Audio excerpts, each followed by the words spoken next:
हमेशा मैंने ये चीज़ सुनी कि बेगम अख्तर ने कितनों को शायर बना दिया। अब ये एक ऐसा स्टेटमेंट है कि बेगम अख्तर ने कितनों को शायर बना दिया, इसको हम किस तरह से देखेंगे?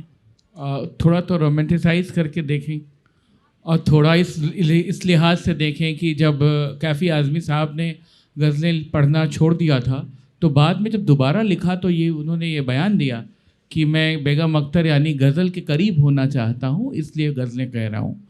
और बाद में उन्होंने बहुत सारी गज़लें उनकी गाईं। ये सही है कि बेगम साहिबा मत कम से कम 3 नाम, बेहज़ाद लखनवी, अली अहमद जलीली और सुदर्शन फ़ाकिर, इनको आप कह सकते हैं कि जिनको गा करके बेगम साहिबा ने बहुत मकबूल बनाया, अमर किया। क्योंकि अब छलकते हुए सागर नहीं देखे जाते, तौबा के बाद ये मंज़र नहीं देखे जाते, ये इसके पहले कहाँ था? और उसके बाद भी आपको जलीली कहाँ मिलते हैं? या जब आप सुदर्शन फ़ाकिर को देखते हैं तो वो चीज़ कि कुछ तो दुनिया की इनायात ने दिल तोड़ दिया।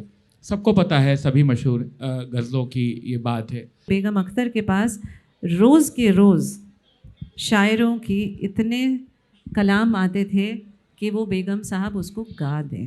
एक तो शायरों का और बेगम अख्तर का, जैसे यतिन ने बताया कि कुछ शायर तो सिर्फ उनका नाम हम बेगम अख्तर की वजह से जानते हैं। उन्होंने तय कर लिया किसी वजह से कि उनको वो गाना है, उनको रिकॉर्ड करना है, और वो आज तक वो बज रहे हैं और गज़लें हो रही हैं। और अब एक क्लासिक एग्जांपल है, बहुत से एग्जांपल्स हैं, मगर जो इंटरेस्टिंग एग्जांपल है कि वो बताती थी कि बम्बई से वापस आ रही थी, ट्रेन में बैठ चुकी थी, एकदम से देखा कि शकील बदायूनी दौड़ते हुए चले आ रहे हैं, और उनको उन्होंने खिड़की के थ्रू गज़ल दी कि बेगम साहबा ये ज़रा से पढ़ लीजिएगा, देख लीजिएगा। और वो गज़ल थी ए मोहब्बत तेरे अंजाम पे रोना आया।